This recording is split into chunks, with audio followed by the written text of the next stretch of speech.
اللہ رب العالمین والصلاة والسلام علی سید المرسلین اما بعد فاعوذ باللہ من الشیطان الرجیم بسم اللہ الرحمن الرحیم فرمان مصطفیٰ صلی اللہ تعالی علیہ وآلہ وسلم جس نے مجھ پر ایک بار درود پاک پڑھا اللہ عز و جل اس پر 10 رحمتیں بھیجتا ہے۔ جلیل القدوس تابعی حضرت سیدنا حسن بصری رحمۃ اللہ علیہ اپنے گھر کے دروازے پر تشریف فرما تھے کہ وہاں سے ایک جنازہ گزرا۔ آپ رحمۃ اللہ علیہ بھی اٹھے اور جنازے کے پیچھے چل دیے۔ جنازے کے نیچے ایک منی زاروں قطار روتی ہوئی دوڑی چلی جا رہی تھی۔ وہ کہہ رہی تھی، اے بابا جان، آج مجھ پر وہ وقت آیا ہے کہ پہلے کبھی نہ آیا تھا۔ حضرت سیدنا حسن بصری رحمۃ اللہ علیہ نے جب یہ درد بھری آواز سنی، آنکھیں اشکبار، دل بے قرار ہو گیا۔ دست شفقت اس غمگین و یتیم بچی کے سر پر ہاتھ پھیرا اور فرمایا، بیٹی تم پر نہیں بلکہ تمہارے مرحوم بابا جان پر وہ وقت آیا ہے کہ آج سے پہلے کبھی بھی نہ آیا تھا۔ دوسرے دن آپ رحمۃ اللہ نے اسی منی کو دیکھا کہ آنسو بہتی قبرستان کی طرف جا رہی ہے۔ حضرت سیدنا حسن بصری رحمۃ اللہ علیہ بھی اس عبرت کے لیے اس کے پیچھے چل دیے۔ قبرستان پہنچ کر منی اپنے والد مرحوم کے قبر سے لپٹ گئی۔ حضرت سیدنا حسن بصری رحمۃ اللہ علیہ ایک جھاڑی کے پیچھے چھپ گئے۔ منی اپنا رخسار مٹی پر رکھ کر رو رو کر کہنے لگی، اے بابا جان، آپ نے اندھیرے میں چراغ اور غمخوار کے بغیر قبر کی پہلی رات کیسے گزاری؟ اے بابا جان، کل رات تو میں نے گھر میں آپ کے لیے چراغ جلایا تھا، آج رات قبر میں چراغ کس نے روشن کیا ہوگا؟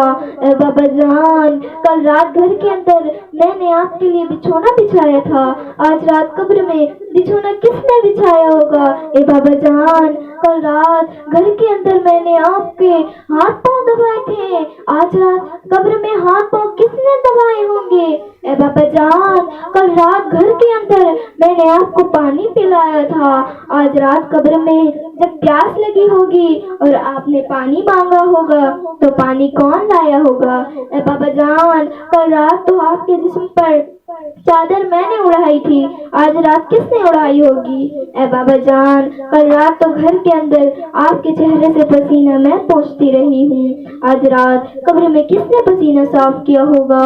اے بابا جان، کل رات تک تو آپ جب بھی مجھے پکارتے تھے میں آ جاتی تھی، آج رات قبر میں آپ نے کسے پکارا ہوگا اور پکار سن کر کون آیا ہوگا؟ اے بابا جان، کل رات جب آپ کو بھوک لگی تھی تو میں نے آپ کو کھانا پیش کیا تھا، آج رات جب قبر میں بھوک لگی ہوگی تو کھانا کس نے دیا ہوگا؟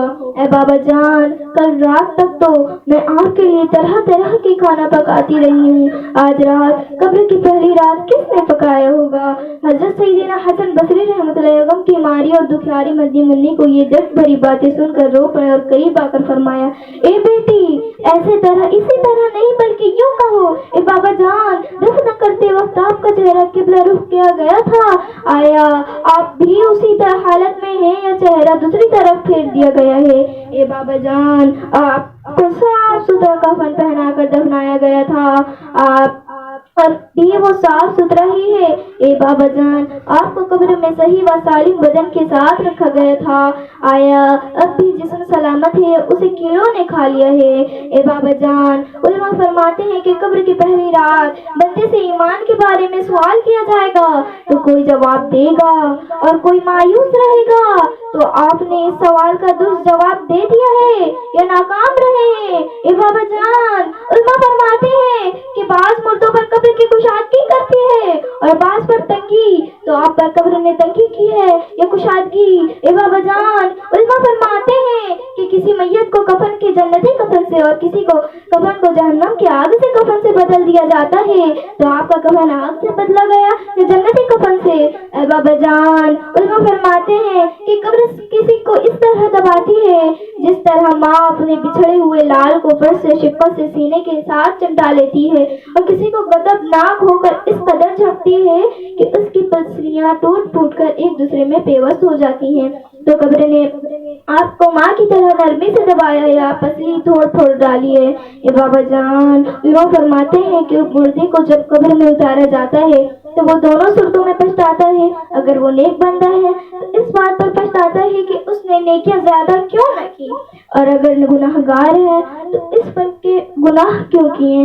تو اے بابا جان آپ نیکیوں کی کمی پر پچھتائیں یا گناہوں پر؟ اے بابا جان کل جب میں آپ کو پکارتی تھی تو مجھے جواب دیتے تھے. آج میں کتنی بد نصیب ہوں کہ قبر کے سرہانے کھڑی ہو کر پکار رہی ہوں مگر مجھے آپ کا جواب کیا آواز سنائی نہیں دیتی. اے بابا جان آپ تو مجھ سے ایسے جدا ہوئے کہ قیامت تک دوبارہ نہیں مل سکتے. اے خدائے رحمان عز و جل قیامت کے میدان میں مجھے اپنے بابا جان کی ملاقات سے محروم نہ کرنا. حضرت سیدنا حسن بصری رحمۃ اللہ علیہ کی یہ باتیں سن کر وہ مدنی بننے عرض گزار ہوئی. اے میرے سردار آپ کی نصیحت آموز کلمات نے مجھے خواب و غفلت سے بیدار کر دیا. اس کے بعد وہ روتی ہوئی حضرت سیدنا حسن بصری رحمۃ اللہ کے ساتھ واپس لوٹ آئی. اللہ پاک ہم سب کو قبر و آخرت کی تیاری کرنے والا بنایا. آمین.